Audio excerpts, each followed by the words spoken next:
What's going on? I'm Kalani. I'm Kevin. And this is going to be the first of our food review series here in Utah. First thing on the menu for this series is going to be Philly Cheesesteaks. You know why? Because I'm from Philly. And I'm not, but I've been there, okay? Real Philly. Pennsylvania, Philly, okay? Not California, Philly? Not California. That is correct. Gotcha. Okay. I've had my fair share of Phillies going through Philadelphia. D'Alessandro's is probably one of my favorites, and he's got his own favorite. But Utah, there's a different standard for food, and we're going to give our honest opinion since we're both Utah transplants. So yeah, we're going to go ahead and bust into it. So the first thing on our list is going to be Maxwells. They have a killer pizza, but they also have a pretty good cheesesteak. And how long did you say this cheesesteak was? 9 inches. 9 inches, and it was roughly $11 before tax. The fries were an additional 99 cents. And then another note to put on there is that Utah is famous for fry sauce. Unfortunately, Maxwell's doesn't have any. So this is Stevens. You can pick it up at the supermarket here. It's a nice alternative when you don't have any. But we're going to go ahead and bust into the cheesesteak because Kevin's hungry, and we'll let you know what we think. Okay, so now we got the Phillies out of this aluminum entrapment, okay? I have grilled mushrooms, I have grilled bell peppers, I have grilled onions, I think there should be cherry peppers on here as well, and then you can't have an original Philly without Cheese Whiz, and I'll let Kevin kind of tell you about his. It's a little different, but yeah. Yeah, so I'm not big on mushrooms on any of my food, so on mine I just have the grilled onions with the green peppers, and of course the Cheese Whiz, because can't do Philly without Cheese Whiz, so... and then we got our side of fries right here as well. All right, so we're going to go ahead and take a bite, and then we'll let you know what we think.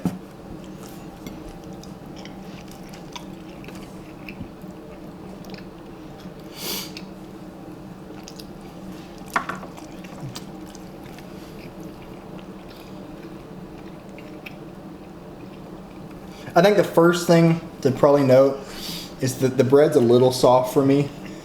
I like a little bit more texture in my bread. It's not bad, but it's almost too soggy. I think I'd probably have to have it a few times to be able to tell if that was a consistent factor, because it could just be from the drive there to here, the Cheese Whiz kind of made it softer. The meat tastes pretty good, and the sauteed vegetables taste pretty good as well. I won't say it's probably the best Philly I've had, but for Utah, it's pretty good. What do you think? Yeah, so a lot of Philly is the bread, and the bread's definitely lacking in this component, as Kalani kind of notion too. Also, for me, I'm getting a lot of green pepper taste and not a lot of meat taste. It's still not a bad cheesesteak, especially for out here in Utah, where their food department kind of lacks, but definitely not the best that I've had either. As far as the fries go, they're definitely kind of hinting towards my East Coast high school days, where these fries were pretty high school lunch material. Not bad, always my favorite, but not high quality fries either. I will say I do like how they're a little crispy. So like I said, we did have to drive this from the restaurant to here because there isn't any dine-in right now due to COVID. And that might be playing a factor in how soft the bread is. I don't think it is, but I'm going to give them the benefit of the doubt on that. And then the fries as well. Just that time from the restaurant to the house, I'll give them a little leeway just because I think if they were fresh, they'd probably be a lot better because they do have a nice crisp texture to them. They're just a little stale, but I think that's probably our fault. But I'm going to go ahead and bust some fry sauce out. Like I said, this is Stevens. You can buy it at the grocery store. Kevin's actually never had fry sauce, and he's been living here a few years, but we won't make him try this one just yet. No, go ahead and put it on the plate, Kalani. We might as well do it. Okay, so this is Kevin's first fry sauce experience. We'll give him some of that, and maybe it'll make his fries a little bit better. Just a little background, I don't really believe in fry sauce because I'm the type that if your food is cooked correctly and good enough, you don't really need any type of sauce with it.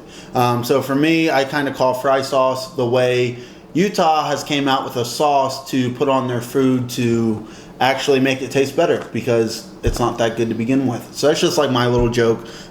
Sorry, Utah people, if you guys get offended, I apologize. No, but it's mayonnaise, ketchup. I'm not 100% sure. I think each place has their own mix of how they make it, but your two components that will always be in there will be ketchup and mayonnaise. apart from that, everybody has their own little twist. I know some of them throw in a little garlic, spice. So it just depends.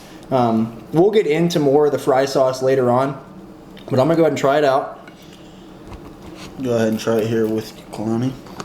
And the fry sauce is pretty good. It's a nice flavor, I think.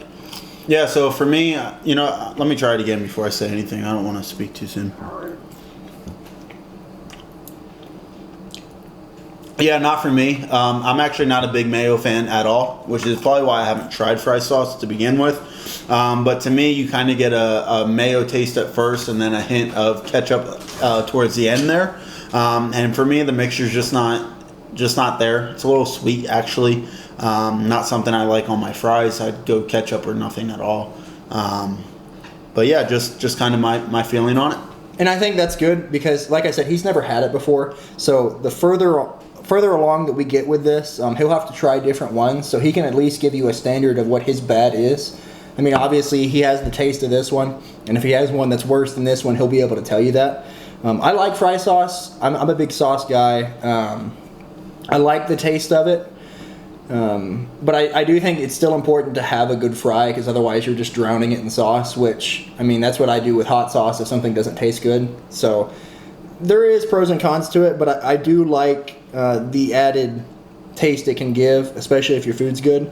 But I think back to this Philly, to kind of wrap this whole thing up, I'd probably give it maybe a 6.5, maybe a 6.8. Like I said, and this is a scale, this is for all of the Phillies I've had, not just Utah. For a Utah, this would probably be an 8, honestly. But on my Philly scale, it's about a 6.8, just because, like I said, the bread's really lacking, and the meat isn't, nor is it cut the right way, because real Phillies, it's a lot choppier than this, and that's just kind of nitpicking, but to be fully authentic, I think that's a key component. But I do like the Cheese Whiz. At least that part is authentic. And I think if they touched on the bread, it would make it a lot better.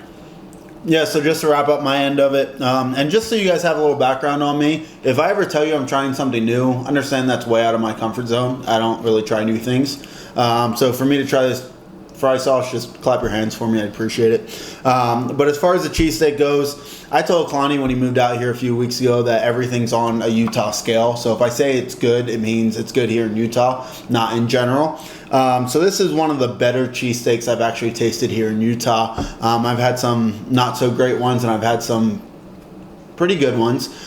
This one, yeah, if I was rating all my cheesesteaks, period, probably looking at like a 6 or a 7, but here in Utah, like Kalani said, it's probably closer to an 8. The meat, you don't get a lot of taste from the meat. I have huge chunks of green peppers here where are just kind of taking up the flavor of the sandwich when I bite into it. And for me, the bread's huge. Like whenever I have a hoagie or anything back home, I kind of want that, not that more of a harder or crunchy type of bread, and this one's just super soft. And then Cheese Whiz, obviously Cheese Whiz, I don't think you can really go wrong with that. And then the sandwich was a little sloppy pulling it out of the wrapper, but not quite as sloppy as, you'll get back in Philly where things are kind of falling all over the place and whatnot. I mean, you look at my plate and even Kalani's and everything stayed in the roll, which is weird for a Philly. Yeah, I mean, you're used to needing a napkin and kind of making a mess on yourself, yeah. But that's not the case here today. So not a bad cheesesteak. If you're from out of town and you're looking for something like Philly, Maxwells isn't the place for you. But if you're in Utah, you live here, and you want to change it up, you want a cheesesteak that night, Maxwells won't be bad. And I think another thing to add to this whole review thing is what makes it so interesting is I'm somebody that I've traveled to, my most recent, probably furthest travel before COVID hit was China, and I tried a lot of very weird things in China, but I have a very wide range of items that I eat on a daily basis, whereas Kevin, I mean, he would be content eating pizza 5 nights a week, and that's just how he is. So I think this mix of me being such a vast taste palette compared to him being very limited, it gives you a little bit more accuracy in if something is good or not, because if both of us can agree on it, then you probably have a good chance that you'll like it too. But furthermore, Kevin has a very Northeast Philly attitude, and I come from a Hawaiian family that's very laid back. So I think that mix, as well as the food, will bring some interesting conversations and reactions to some of the food we eat here in Utah. But until then, I'm Kalani. I'm Kevin. And this is Yin Yang Food Reviews.